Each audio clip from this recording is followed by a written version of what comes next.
Bueno, Dios revela la fundación de todo en el mundo a Moisés.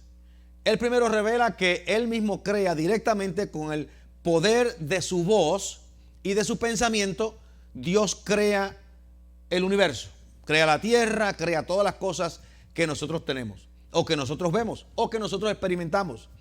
Pero una de las cosas que a veces nosotros asumimos, pero no estamos exactamente seguros o no consideramos, es cómo es que este mundo realmente debe de funcionar. Porque si ustedes tienen un vehículo o tienen una casa, ustedes van a encontrar que ese vehículo o esa casa en algún momento va a experimentar alguna clase de daño. La casa quizás por lluvias, vientos, inundaciones y demás.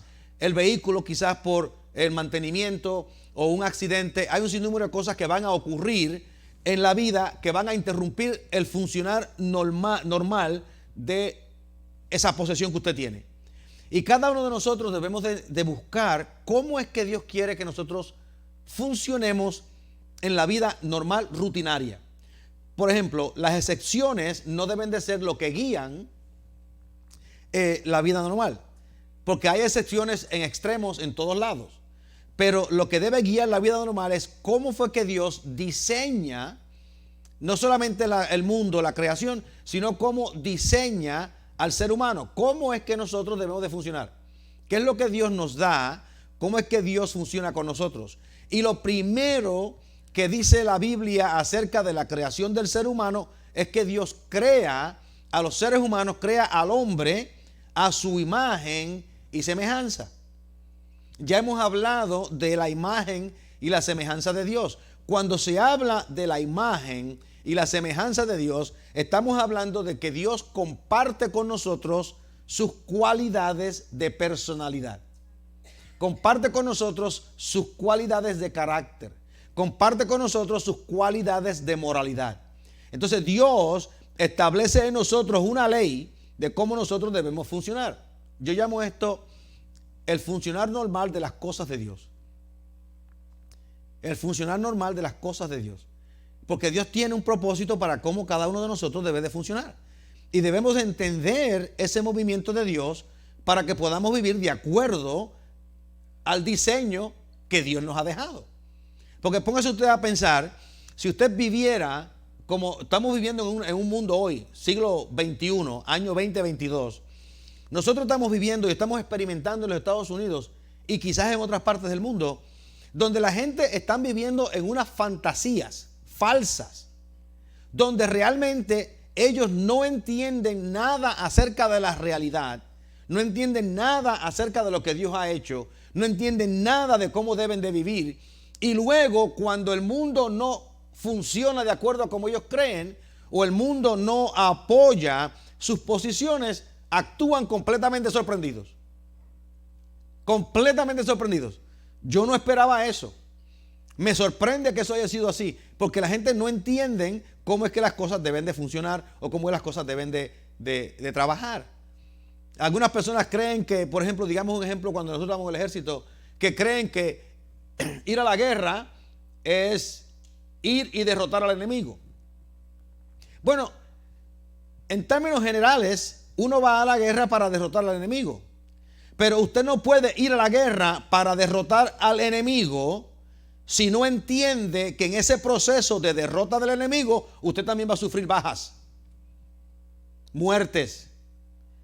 Porque se va a quedar completamente sorprendido cuando entra a la guerra y encuentra que las cosas no son como usted pensaba. Por eso es que la gente que vive en el día de hoy envueltos en juegos en la internet o en juegos en las pequeñitas, ¿cómo se llaman eso? ¿Ah? Los iPads. Viven ahí, se creen que la vida es así. La vida no es así. La vida funciona diferente. En el iPad usted puede tener un vehículo de NASCAR que corre a 500 millas por hora, pero si usted trata de manejar su vehículo a 500 millas por hora en la carretera, la vida suya está en peligro. En el iPad nadie sufre nada, no hay sangre, no hay accidente, y si hay accidente el iPad le dice que usted tiene 10 vidas. Pero en la vida real así no es como funciona el asunto. Y a veces nosotros no entendemos qué es lo que Dios quiere que nosotros sepamos, porque no le prestamos atención al mensaje de Dios en cuanto a la revelación de Dios. Entonces, por eso es que queremos hablar del fundamento, por eso queremos hablar de ese fundamento específico de qué es lo que Dios hace. Déjeme comenzar con un par de cositas que quiero dejarle en el día de hoy. La primera es que Dios diseñó a los seres humanos para que sean una representación física de quien Dios es. En otras palabras, es el retrato. Yo le mencioné el retrato un par de semanas atrás. Nosotros somos un retrato, somos la representación en el espejo de quien Dios es. No somos Dios, no tenemos los poderes de Dios, no tenemos las capacidades de Dios, pero físicamente todos nosotros tenemos las cualidades de personalidad que Dios tiene. Entonces Dios se revela en nosotros de esa manera. Ahora, algo bien importante que dice el texto hablando Moisés. Dice, hagamos al hombre a nuestra imagen, conforme a nuestra semejanza. Y entonces da algo bien importante. Dice, señoree en los peces del mar, en las aves de los cielos, en las bestias y en toda la tierra, y en todo animal que se arrastra sobre la tierra. El Señor crea a Adán y Eva, los pone en el huerto del Edén y le dice, ustedes se van a señorear de todo lo que hay en el mundo. En otras palabras, Dios nos entrega a nosotros la responsabilidad de administrar la creación. Y la razón que Dios delega esa autoridad es porque Dios en el cielo tiene la autoridad para administrar el cielo. Y si nosotros somos una réplica de la personalidad de Dios en la tierra, Él nos da a nosotros la autoridad para administrar la tierra. Déjeme decir algo interesante. Algo interesante. Cuando Dios le dio al hombre la autoridad para administrar la tierra, nos dio a nosotros la autoridad exclusiva de cómo el mundo aquí en la tierra se administra. Eso quiere decir que el enemigo, la serpiente, no tiene autoridad para funcionar en la tierra. O no tenía autoridad para funcionar en la tierra. De la única forma que la serpiente en el huerto del Edén iba a tener autoridad para funcionar en la tierra era si Adán le cedía autoridad a la serpiente. Y Adán se convertía entonces en un conducto de la autoridad de la serpiente a través de Adán para funcionar en la tierra. Porque legítimamente un ser espiritual no puede funcionar en la tierra legalmente. Solamente nosotros los cristianos, nosotros los creyentes, nosotros los seres humanos podemos funcionar en la tierra legalmente. Es más, este mandamiento de Dios, porque es una delegación que Dios da. Este mandamiento de Dios es tan fuerte que ni Dios mismo funciona en la tierra sin tener a un individuo, a una persona, a un hombre o a una mujer como su conducto de autoridad. ¿Ustedes sabían eso? Ni Dios mismo hace eso. Porque fíjense, cuando el Señor necesitó salvar al mundo antiguo, Él utilizó a Noé. Noé fue el conducto de Dios. Noé tuvo la autoridad, construye el arca, prepara el arca. Entonces cuando Dios ejerce su poder, lo ejerce porque Noé estaba ya actuando como la autoridad de Dios. Noé fue el que le dijo a la gente, si ustedes no se arrepienten, en 100 años esto se va a acabar. Noé es el que está dando el mensaje. Noé está autorizando a Dios a actuar a través de él. Cuando Dios iba a destruir a Sodoma y Gomorra, antes de destruir a Sodoma y Gomorra, tuvo una conversación con Abraham. Y en esa conversación con Abraham, Dios le dice, el pecado está grande. Y Abraham, un hombre físico como usted y yo, pecador, se envuelve en una negociación con Dios. O sea, ¿cuándo nosotros hemos entendido que nosotros podemos negociar con Dios? Pero Abraham comienza a negociar con Dios. Si hay 50, ¿qué tú crees? Bueno, no lo hago si hay 50. Y si hay 40, bueno, si hay 40 tampoco lo hago. Y 30, y sigo bajando hasta que llegó a los 10. Cuando llega a los 10, Abraham mismo se da cuenta, Sodoma y Gomorra no tienen remedio. Vamos a sacar los 7 que están allí, que son buena gente, y el resto que reciban su juicio. Pero entonces cuando llegan a los 10, y Abraham no sigue bajando hasta 1, a los 10 Abraham dice, entonces es aceptable que el juicio de Dios venga. Y Dios, entonces, con la autoridad de Abraham, ejerce su poder y trae juicio sobre el mundo. El caso de Moisés. ¿Ustedes no creen que Dios pudo ir donde Faraón, agarrarlo por el pelo, darle contra el suelo 3 o 4 veces y decirle, deja a mi pueblo ir? Lo pudo haber hecho fácilmente. Dios pudo haber hecho eso. Pero ¿qué hizo Dios?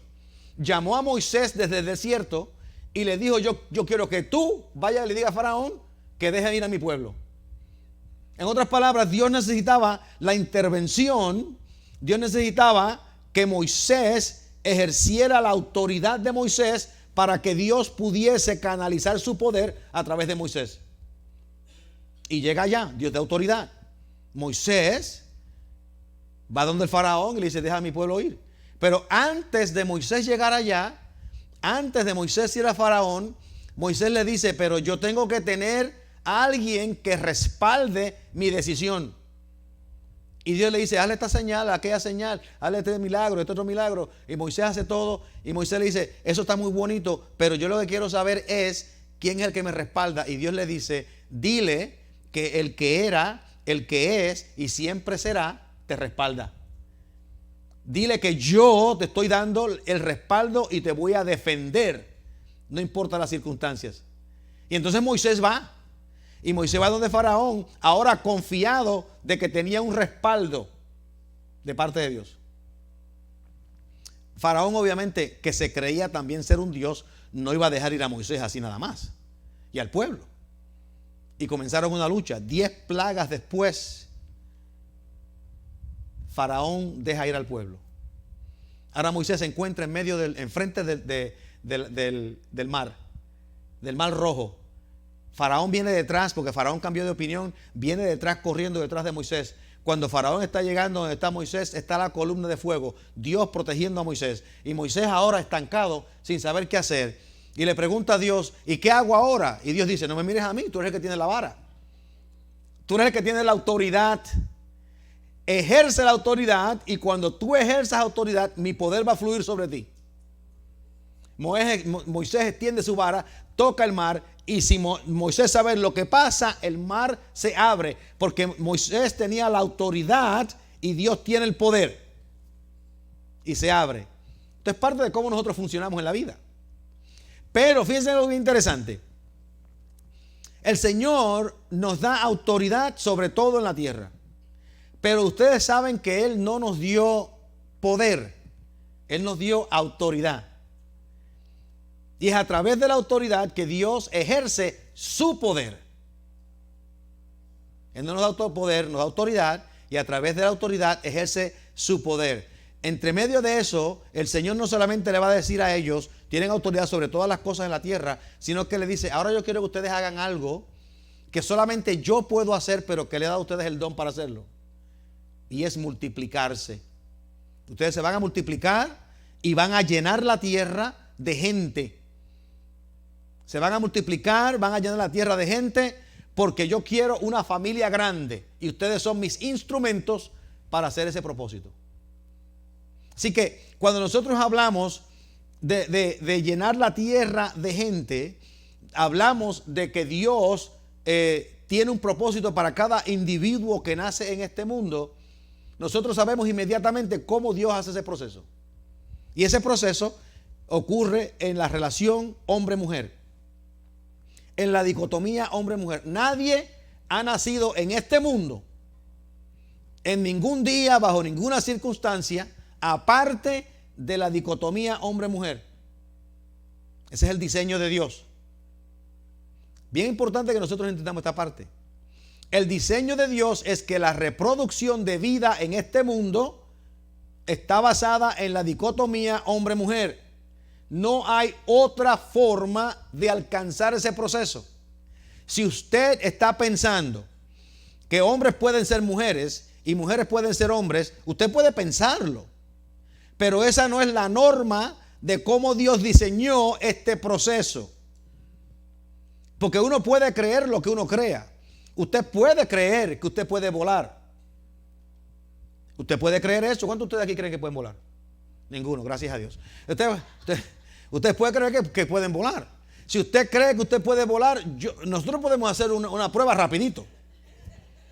para ver si eso es cierto. Es más, le damos hasta una ventaja. No tiene que despegar de la tierra. Los trepamos allá arriba en el techo y usted puede brincar a ver si vuela. Para que tenga una poquita de ventaja. Y yo sé que va a volar por 2 segundos. En otras palabras, el volar va a ser que va a estar en el aire por 2 segundos. Si se tarda 2 segundos, porque dependiendo del peso puede ser menos.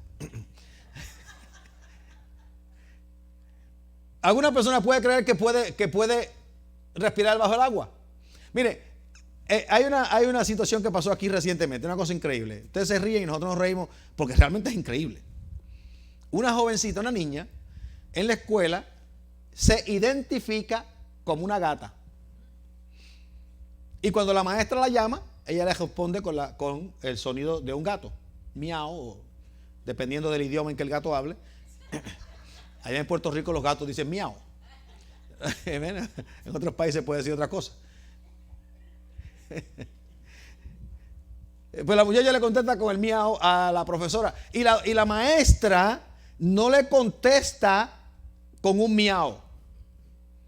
Y la muchacha le lleva una acusación al principal de la escuela que la maestra la ofendió por no tratarla como ella se identifica. Y en lugar de agarrar a la muchacha, ponerle un pedazo de tape en la boca y amarrarle las manos en la parte de atrás y mandarla para un manicomio con los papás, suspendieron a la maestra.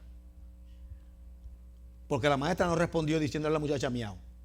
Ahora, la pregunta mía es, ¿cómo esta muchacha que se cree una gata pudo llevarle la protesta a la principal? ¿Se lo dijo diciéndole miau o le dijo a la maestra no me quiso responder con miau? La forma normal de funcionar en este mundo. Cada uno de nosotros debe ser expertos en cómo funcionamos en el mundo. Y la gente va a creer cosas raras, la gente va a creer cosas difíciles, la gente va a vivir de acuerdo a cada uno de sus preceptos. Cada cual vive como usted quiera vivir, cada cual vive como quiera vivir. Déjenme decirle algo muy importante para mí. Para mí, algo bien importante es que usted tiene libertad de selección, pero su libertad de selección no puede ser una imposición a mí. Esto no es nada que tiene que ver con algo político, esto tiene que ver con la creación de Dios. Dios nos crea a cada uno de nosotros individualmente. Cada uno de nosotros nace individualmente. Cada uno de nosotros nace con nuestras propias personalidades, con nuestras propias directrices, con nuestra propia ADN. Nosotros cada uno tenemos una individualización.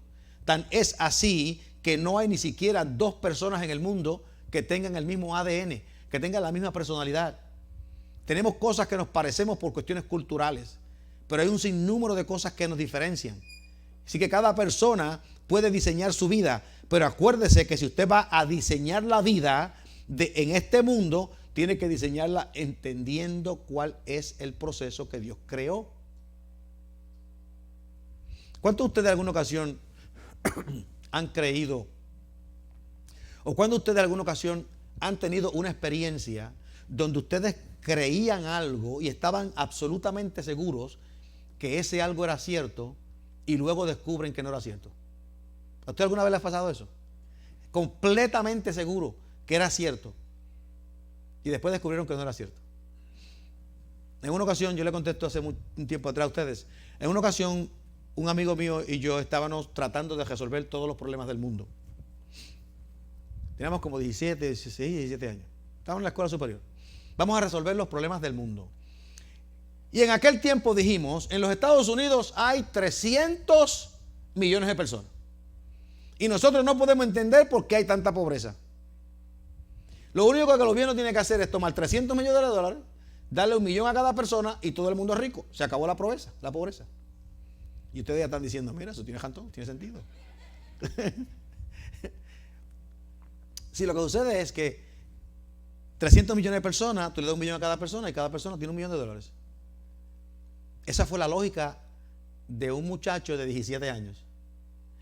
El hombre, había un caballero al lado de nosotros y nos dice, el problema con la matemática de ustedes es que si ustedes tienen 300 millones de dólares y lo reparten a 300 millones de personas, cada uno va a recibir no $1 millón, pero $1.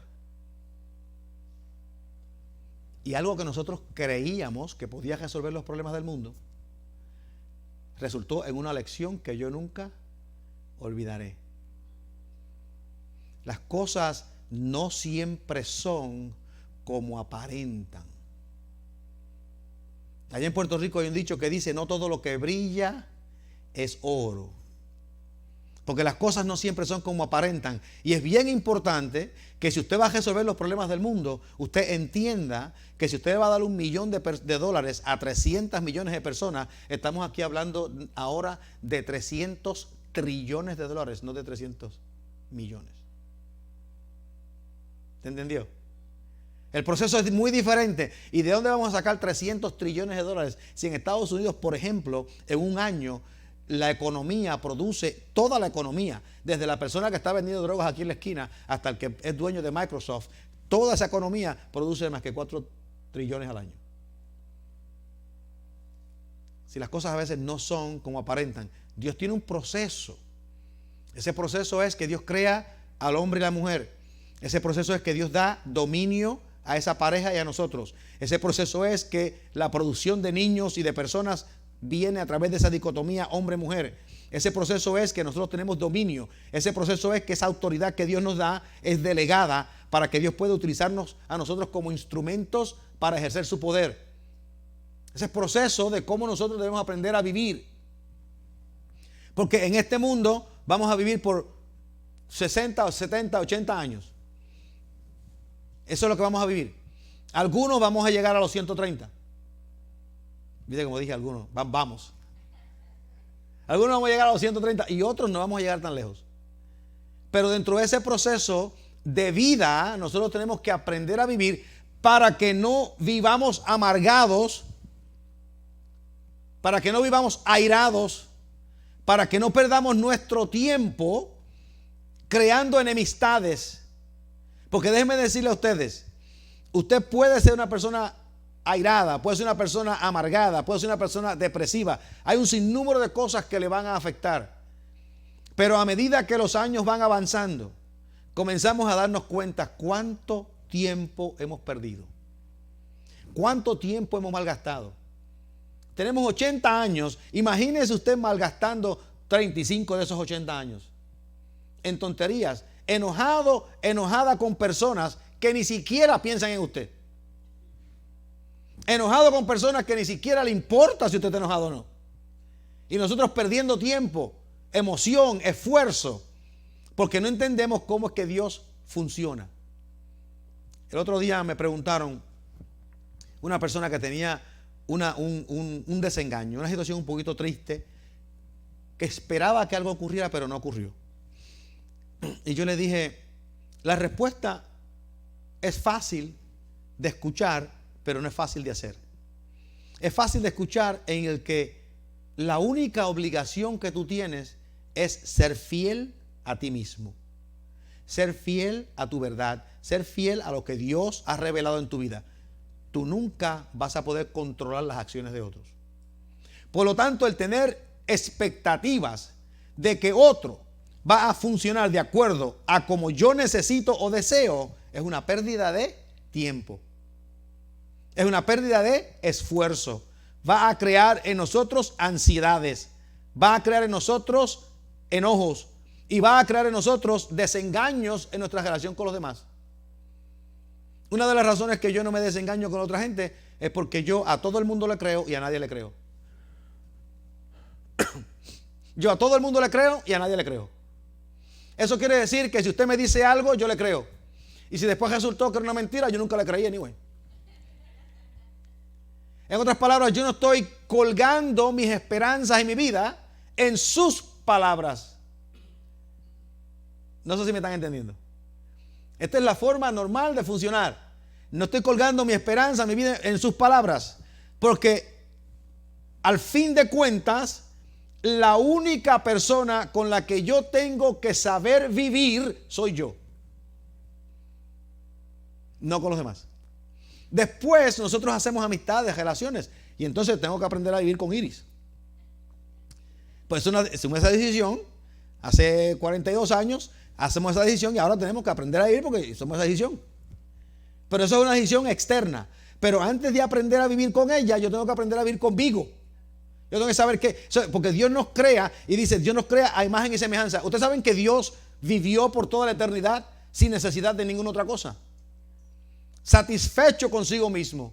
Pero como Dios es un Dios relacional, nos crea a nosotros para darnos el beneficio, la bendición de la relación que tenemos con Él. Y para darnos las riquezas de las cuales es dueño Él en el cielo. Cosa de que nosotros participemos de esas riquezas aquí en la tierra. Dios, motivado por la bondad de su corazón, motivado por el amor de su corazón, nos crea porque Él en su persona, en su interior, está satisfecho con quien Él es. Ustedes saben que Dios puede ser desengañado y entristecido con nuestras acciones. Pero Dios sabe que nos puede creer y Él sabe que no nos puede creer, que fue lo que yo les dije ahorita.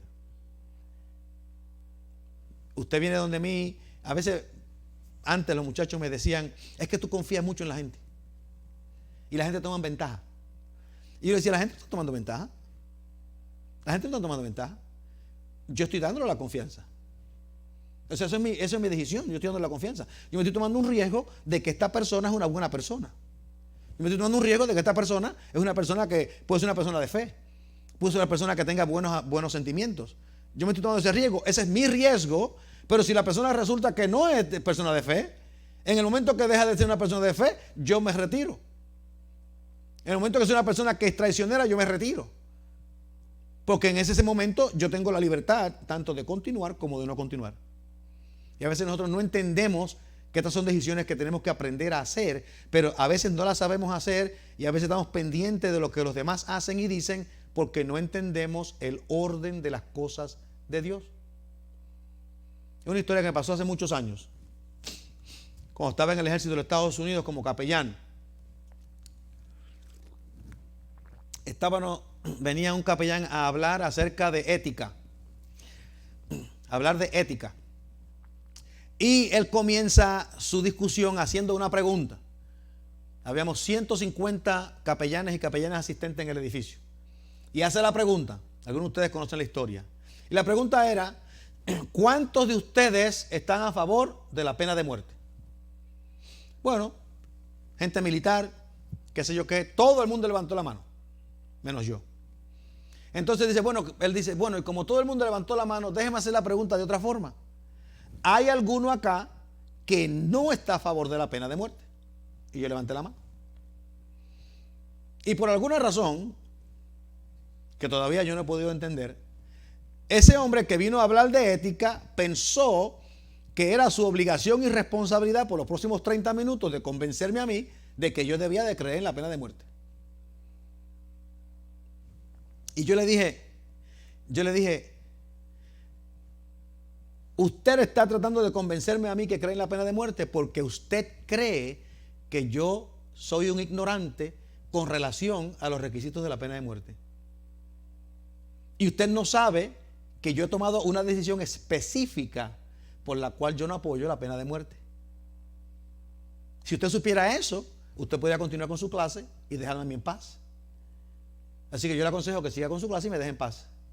Bueno, la cosa fue que esas palabras cambiaron el tema y él comenzó su clase, pero un amigo viene después de la clase y me dice, yo necesito saber cuáles son las razones, porque tú dices que tienes razones por las cuales lo haces. Y yo dije, te voy a decir las razones. La razón número uno es que si alguien comete un crimen de muerte y el gobierno me llama a mí y me pone un revólver en la mano y me dice que mate a esa persona, yo no lo voy a hacer. Y si yo no lo puedo hacer, yo no voy a esperar que otro lo haga. La segunda razón es que nosotros no le debemos dar permiso al gobierno para que mate a los ciudadanos. Y la tercera razón es que si nosotros como sociedad nos matamos los unos a los otros, nos exterminamos. Y me dice, wow, yo no había pensado en eso. Y yo dije, porque nosotros a veces asumimos cosas de otras personas sin tener un análisis de lo que la persona está pensando. Pero oiga esto, yo no le estoy diciendo a ustedes que crean o no crean en la pena de muerte. Cada cual tiene su problema. Yo le estoy diciendo, esas son mis razones. Son mis razones. Y son mis razones porque uno toma el riesgo. ¿Y saben cuál es el riesgo? El riesgo es que hay un sinvergüenza que comete un crimen que uno dice, ese sinvergüenza debemos de colgarlo del árbol más grande que hay aquí en el centro de Columbus. Porque el crimen fue tan violento y tan vicioso que uno no puede entender a esa persona. Pero con todo y con eso, nosotros tenemos que entender cuál es el plan y el propósito de Dios. Tenemos que entender cómo es que las cosas de Dios funcionan. Y las cosas de Dios funcionan en que nosotros tenemos autoridad, pero esa autoridad no conlleva en nosotros el poder de. Nosotros tenemos autoridad de administrar nuestras vidas aquí en la tierra, pero eso no tiene el poder de matar, o no tiene el poder de quitarle a otro lo que es de otro, o no tiene el poder de negarle a otra persona su propia personalidad y responsabilidades. Porque nosotros tenemos autoridad para funcionar. Eso no quiere decir que tenemos el poder para destruir la vida de otra persona. Porque el Señor nos dio dominio para administrar la tierra. Y si ustedes prestan atención cercanita al mensaje, en ningún momento el Señor dijo, les doy dominio para que se controlen y manipulen los unos a los otros, sino para que administremos los árboles, los animales, la tierra. El orden de las cosas de Dios. Déjeme decir dos cositas más. En el orden de las cosas de Dios. Dios creó al hombre para vivir en un sistema que se autosustenta. Un sistema que se autosustenta. ¿Qué quiere decir eso? Eso quiere decir que nosotros entendemos que aquí en la tierra todo es un proceso de semilla y cosecha. Todo es un proceso de semilla y cosecha. Este es un sistema que se autosustenta. Si nosotros queremos que las generaciones de humanos continúen en el futuro, tenemos que reproducirnos. Y si usted quiere comer caña de azúcar o tener azúcar en su casa, tenemos que sembrar caña de azúcar. Si usted quiere café, debe tener un cafetal en Colombia que esté produciendo allá en el centro, en la zona cafetera, para que nosotros tomemos café. Si usted quiere poder comer mangos, tiene que sembrar árboles. Si quiere comer peras, tiene que sembrar árboles de pera. O sea, todo tiene que ver con un proceso de semilla y de cosecha, porque Dios creó este sistema que fuese autosustentado. Mire cómo dice Moisés. Y dijo Dios, he aquí os he dado toda planta, oigan esto, que da semilla, que está sobre toda la tierra, y todo árbol en que hay fruto que da semilla os serán para comer. Déjeme decir algo bien interesante. Usted sabe que la tierra es tierra, no importa dónde estemos. La tierra aquí en Columbus, Georgia, es tierra. Pero aquí en Columbus, Georgia, la misma tierra produce 50, 60, 70 mil diferentes clases de frutos. Porque la vida del fruto está en la semilla. Y la tierra incuba la semilla, mata la semilla y produce vida. Dice Moisés.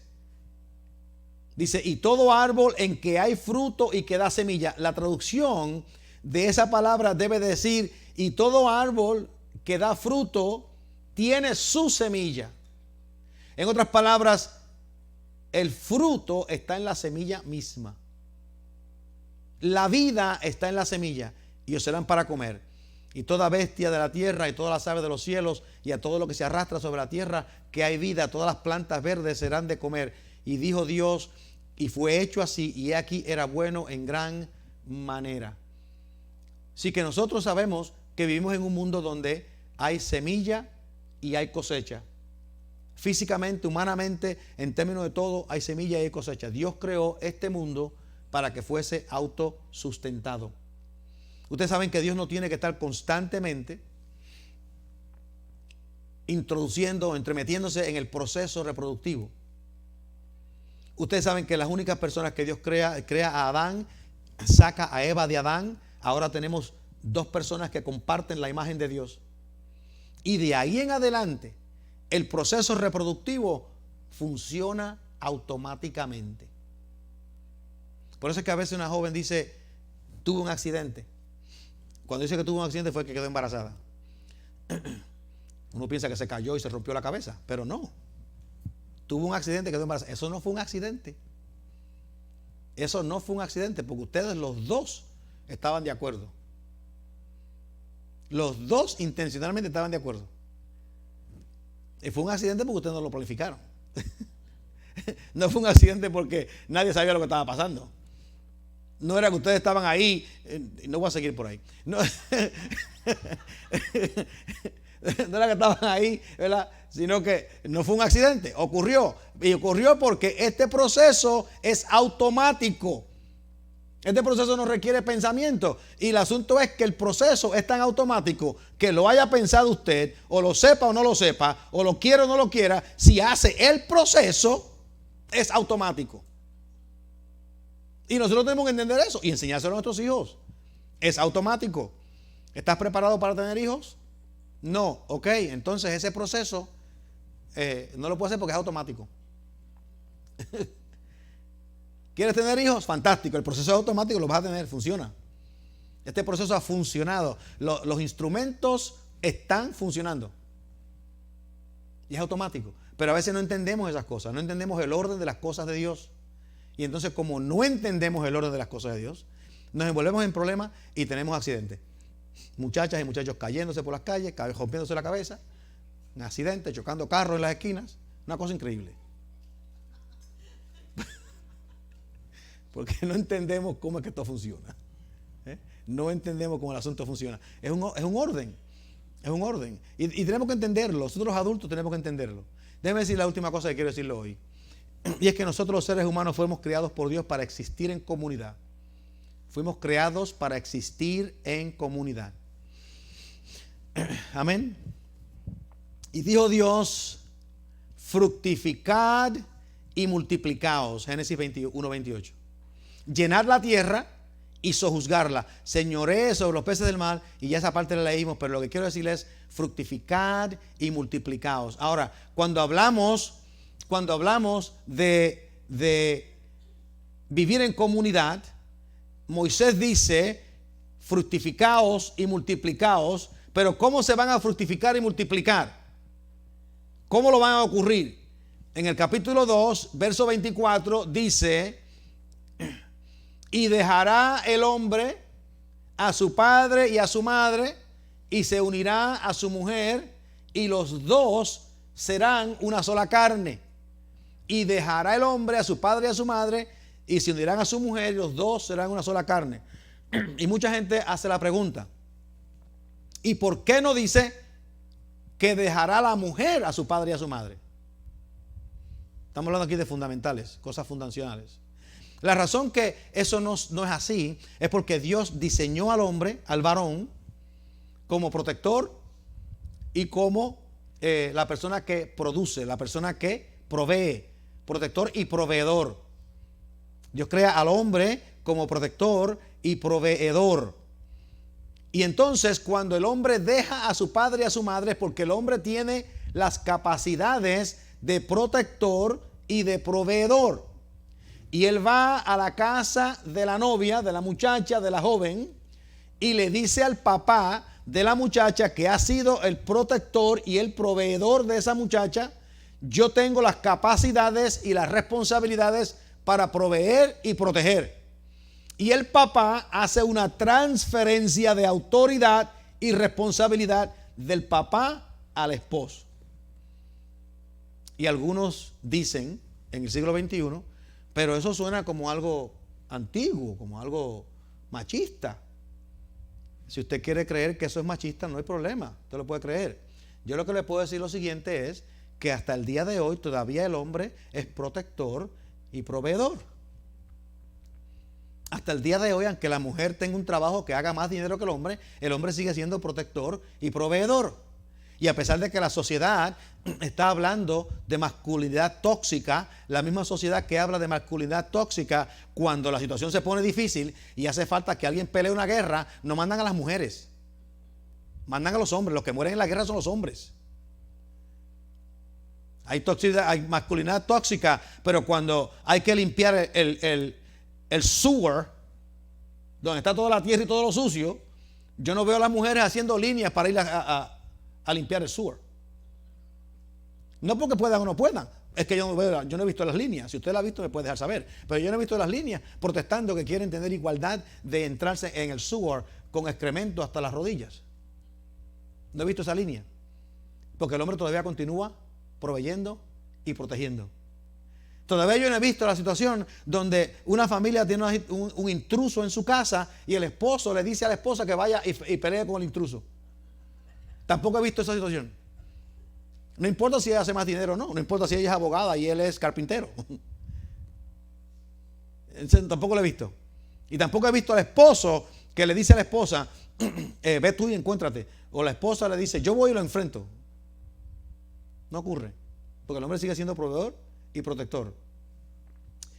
Y algunas veces no nos damos cuenta de que este es un proceso que Dios ha creado, continúa siendo real hasta el día de hoy.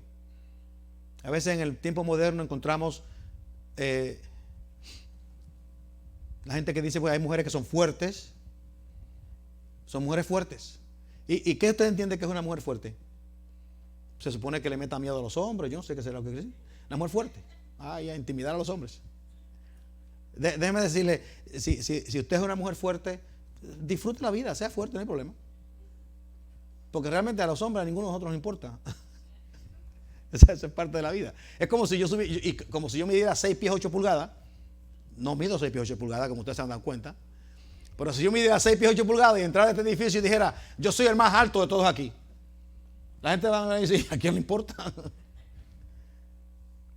Que nosotros no entendemos cómo debemos de funcionar, no entendemos quiénes somos, no entendemos lo que Dios ha hecho en nosotros, y entonces estamos siempre pendientes y pensando de lo que los demás opinan. Óigame, aprendimos a vivir o fuimos diseñados para vivir en comunidad. Eso quiere decir que en esa comunidad debemos de aceptarnos con nuestras diferencias. Debemos de aceptarnos con nuestros dones. Debemos de aceptarnos con nuestras debilidades. Debemos de aceptarnos con nuestras habilidades. Celebrar a los que tienen habilidad y ayudar a los que les falta algo. Celebrar a los que tienen dones y bendecir a los que no los tienen. Celebrar al que sabe carpintería y bendecir con nuestro trabajo de carpintería al que no lo sabe. Celebrar al que sabe cocinar y bendecir al que no sabe cocinar. Y cada uno de nosotros puede funcionar en esa comunidad si entendemos que podemos celebrar los dones y las habilidades de los demás. Y podemos entender que podemos bendecir con nuestros dones a los demás. Pero a veces en nuestro egoísmo nos distanciamos de Dios, nos separamos de los unos de los otros y después nos sorprendemos cuando no podemos encontrar satisfacción para nuestras vidas. Qué pena. Cambiemos esa teoría y aprendamos a vivir de acuerdo al diseño de Dios que nos creó con un propósito. Descubramos ese propósito y aprenderemos a vivir una vida que sea satisfactoria, una vida agradable a Dios y satisfactoria para nosotros. Oramos. Te damos gracias, Señor, por esta bendición. Te damos gracias por tu guianza y pedimos que en el nombre de Jesús cada uno de nosotros en el día de hoy hayamos sido fortalecidos en nuestro conocimiento de ti para aprender a vivir esa vida, normalizar nuestra vida en ti y nuestras relaciones con los demás. En el nombre de Jesús. Aleluya. Amén.